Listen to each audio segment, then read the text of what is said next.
Vamos dar início à live sobre autenticidade. Meu nome é Roberto Patrus, você está no canal Ética e Felicidade, Instagram e também no YouTube. Então hoje nós vamos trabalhar o tema da autenticidade. Vou, num primeiro momento, definir o conceito de autenticidade, depois trabalhar 5 condições para ser autêntico e, em seguida, concluir. Então, é uma fala muito breve sobre ser autêntico. Como de hábito, a gente espera alguns segundos aí para que as pessoas possam entrar. Estou vendo aí que a Brenda acabou de entrar. Foi ela que sugeriu o tema da autenticidade. E eu sempre recomendo que vocês me sugiram os temas para que eu possa conversar com vocês sobre esse assunto e isso poder render assunto entre vocês e as pessoas com quem vocês quiserem compartilhar. A palavra autenticidade ela é formada de uma palavrinha que é o auto, que significa si mesmo ou algo reflexivo, né? Reflexo, e entes, que quer dizer o que faz. Então, o autêntico é o que faz por si mesmo. Em outras palavras, é aquele que fez dele próprio, que poderíamos dizer que é aquele que é autor. Então, o que é autêntico é o que vem do próprio autor. O que é autêntico é genuíno, não é uma cópia, não é uma coisa pirata, é original. Então, você está olhando um quadro de Monet, ele é autêntico, ele veio de si mesmo, ele é do Monet. Ele não é uma cópia de uma outra pessoa imitando o Monet. Então, a pessoa autêntica é a pessoa que faz por ela própria. Tá? Em outras palavras, é você ser como você é. A gente não pode confundir a autenticidade com a espontaneidade de você ser o que dá na sua cabeça. Aquela pessoa sem educação que diz, eu sou assim mesmo e vocês que me aguentem. Isso não é ser autêntico, isso é ser sem educação. A pessoa autêntica, ela escolheu um modo de ser. Ela construiu uma personalidade, ela construiu um caráter. E ela é o caráter que ela construiu. Então, não é uma coisa espontânea, mas é fruto de uma construção de um estilo de vida, de uma filosofia de vida que é da pessoa. Então, nós não podemos confundir a autenticidade com a espontaneidade. A pessoa deixar fluir o animal que tem dentro dela e chamar isso de autenticidade. Eu sou autêntico mesmo, eu falo na cara de todo mundo, tô nem aí se o outro acha ruim. Eu sou autêntico mesmo, eu falo o que eu quero e os outros que aguentem. Não tem nada a ver com autenticidade. Autenticidade é você ser o que você elaborou, porque você é autor. É como um texto. Um texto, ele exige que você pense sobre o que você escreve. Então, ele é uma elaboração refletida, diferentemente da fala. Né? Então, elaborar um texto é mais difícil do que simplesmente falar. Por quê? Porque tem que passar pela minha reflexão. Então, a autenticidade é você ser o que você elaborou, não é ser o seu instinto e dar vazão à sua impulsividade, não. Bom, outro verbo que está relacionado ao conceito de autenticidade é o verbo assumir. É você assumir o que você é. O que significa que você banca o que você é.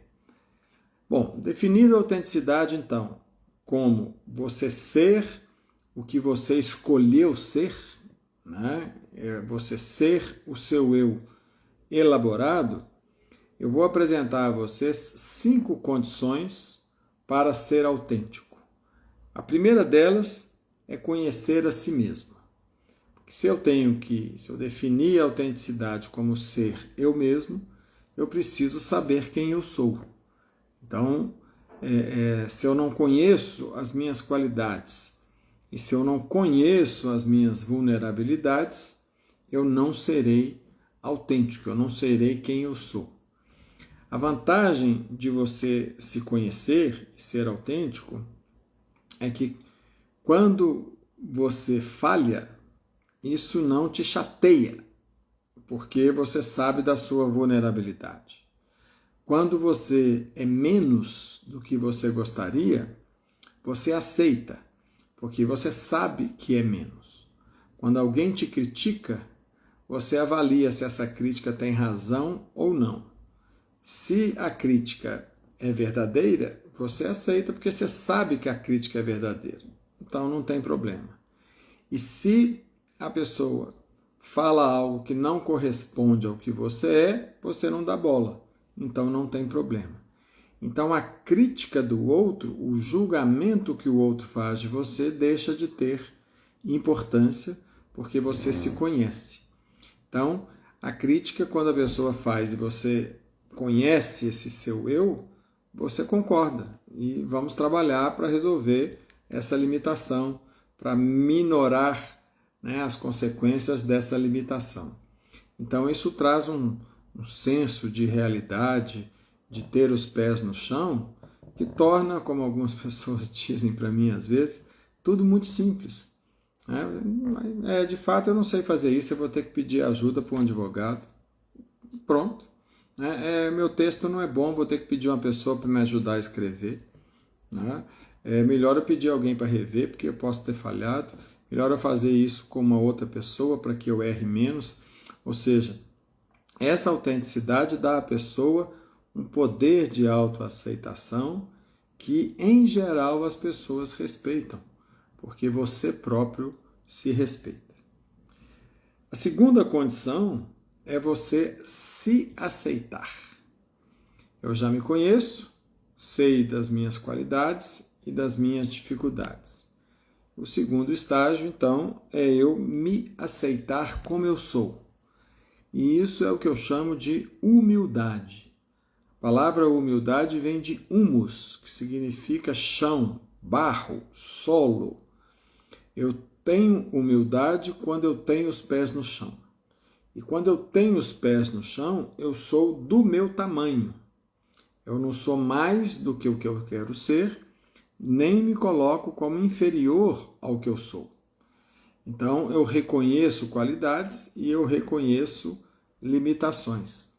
Por isso, num dos stories de hoje, eu citei o Ricardo Reis, um pseudônimo de Fernando Pessoa, com aquele poema em que ele diz: "Sê todo em tudo que és", né? Porque quando você é inteiro, você se sabe inteiro, você se aceita, você é humildade, você é humilde. Né? Nada teu exagera ou exclui, né? Seja do seu tamanho. Né? Então a sugestão do poema é porque a lua no alto brilha porque ela é aquilo ali. Né? Ela está alto porque ela está no alto mesmo. Então, é a atitude mesmo de você aceitar seu lado sol, que brilha, que ilumina, que leva as coisas a serem mais fáceis, e aceitar as suas sombras, que todos nós temos, né? Que nos faz, muitas vezes, reconhecer que nós não temos todas as competências que gostaríamos de ter. Algumas sombras podem ser aperfeiçoadas e outras têm que ser aceitas, porque a gente não vai conseguir resolvê-las. Essa é uma outra questão. Saber o que pode ser aperfeiçoado e o que você tem que aceitar. O que reforça a primeira condição de conhecer a si mesmo. Há uma oração chamada oração da sabedoria, que eu acho básica e bárbara para a gente entender o que é o autoconhecimento e a aceitação. É assim: Senhor, Dai-me força e coragem para mudar o que pode ser mudado. Dai-me paciência para aceitar o que não pode ser mudado. E dai-me sabedoria para distinguir uma coisa da outra. Ou seja, é básico eu saber se eu vou gastar minha energia mudando algo que pode ser mudado ou se eu devo aceitar e parar de gastar essa energia para mudar. Então, primeira condição, conhecer a si mesmo. Segunda condição, aceitar a si mesmo. Condições para ser autêntico. Terceira condição é você saber-se desamparado. Porque saber-se desamparado é saber que não há amparo na vida, que não há como eu contar com nada fora de mim para eu ficar seguro. Ou seja, não há segurança. Eu me lembro de uma passagem que uma vez eu ouvi de um padre, quando eu tinha meus 16, 17 anos. Ele contou uma história lá que Jesus estava com os seus discípulos e na hora que eles entraram lá numa barca, numa canoa, Jesus deu uma pescada assim, ele cochilou e a cabeça dele ficou sem apoio. E aí tinha uma palavra escrito assim: e o Filho de Deus não tinha onde recostar a sua cabeça. Ou seja, é o nosso desamparo. Por que nós buscamos o amparo? E buscamos o amparo fora da gente? Para a gente ter uma ilusão de segurança. E muitas vezes, ao buscar esse amparo fora de si, a pessoa é inautêntica. Então você está numa mesa, as pessoas estão conversando de um assunto.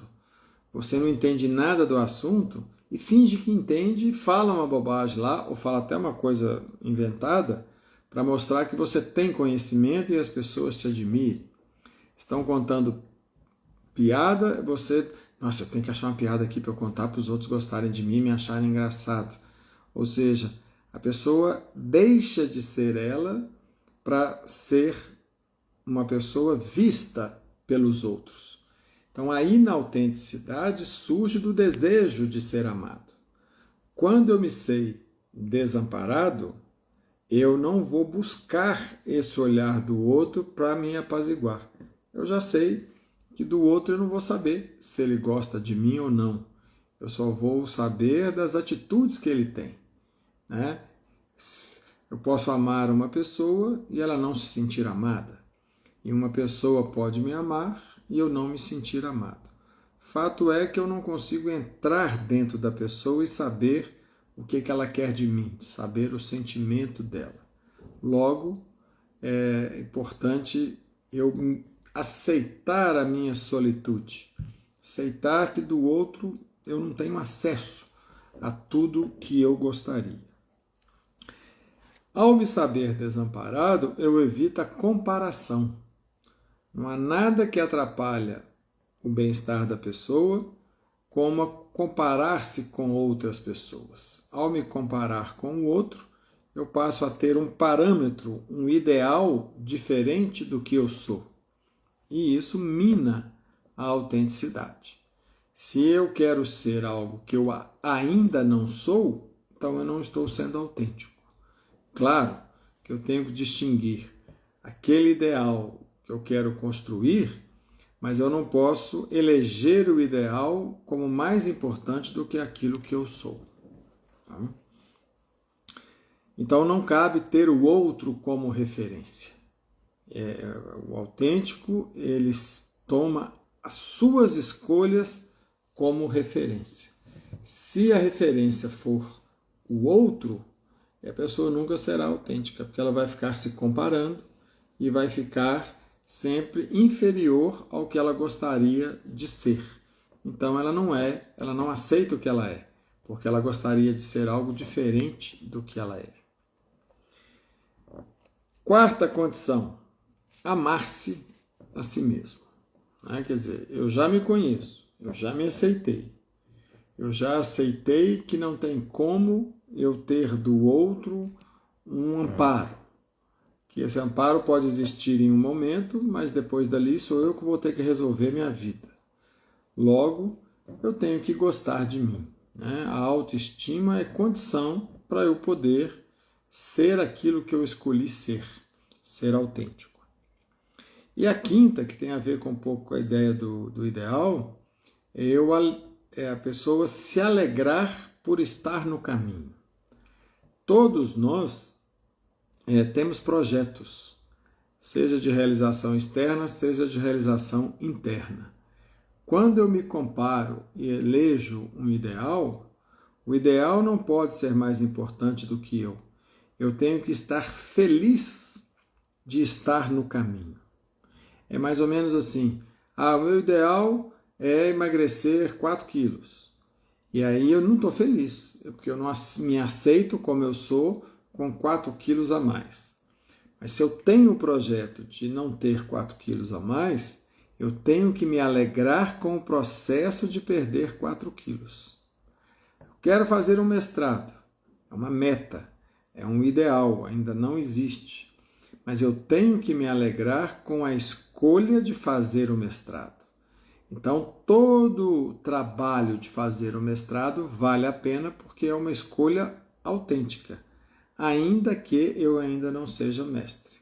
É um exemplo para mostrar que o caminho precisa ser tão prazeroso quanto a meta, quanto o destino. Ou seja, viajar tem que ser tão bom quanto chegar no destino da viagem.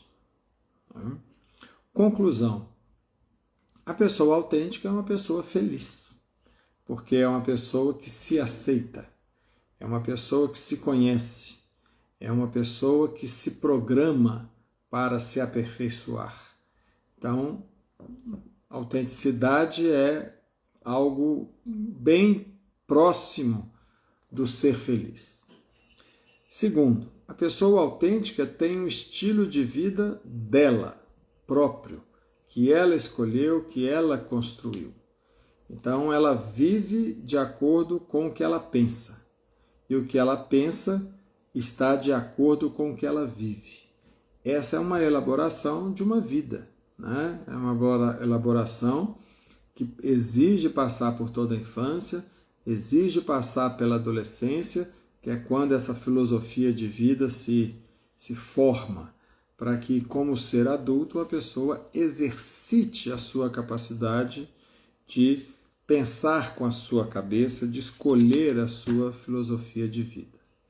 Então, a autenticidade está intimamente relacionado com o ser feliz. Quer dizer, eu tenho a tranquilidade de ser eu, em qualquer situação, em qualquer ambiente. Então era esse o meu recado. Eu vejo que muitas pessoas entram aí no decorrer da fala. O resumo: ser autêntico é ser o que você é. Não significa ser espontâneo, mas é você ser o que você construiu a respeito de você mesmo. Vem de autor, de auto, de próprio. Tá? E as condições para ser autêntico: conhecer a si mesmo, aceitar-se, que significa ter humildade, saber-se desamparado, amar a si mesmo, alegrar-se por estar no caminho. Então, ser autêntico é quase que um sinônimo de ser feliz. Estou vendo um comentário da Júlia. Melhor live até hoje, sensacional. Júlia, você está vendo pouca live, hein? Né? Vamos ver as outras aí, não é possível que essa foi a melhor. Mas te agradeço muito e nada de chamar de doutor, né? Você já me conhece há muitos anos, não precisa de doutor, não. Doutor é o médico, tá? Então, muito bem, agradeço a participação de vocês, né? Compartilhem se quiserem, se não quiserem, não compartilhem, né? E eu vou compartilhar aqui agora a gravação no Instagram. E a partir de sábado ela fica disponível no canal Ética e Felicidade do YouTube. Muito prazer, até a próxima semana.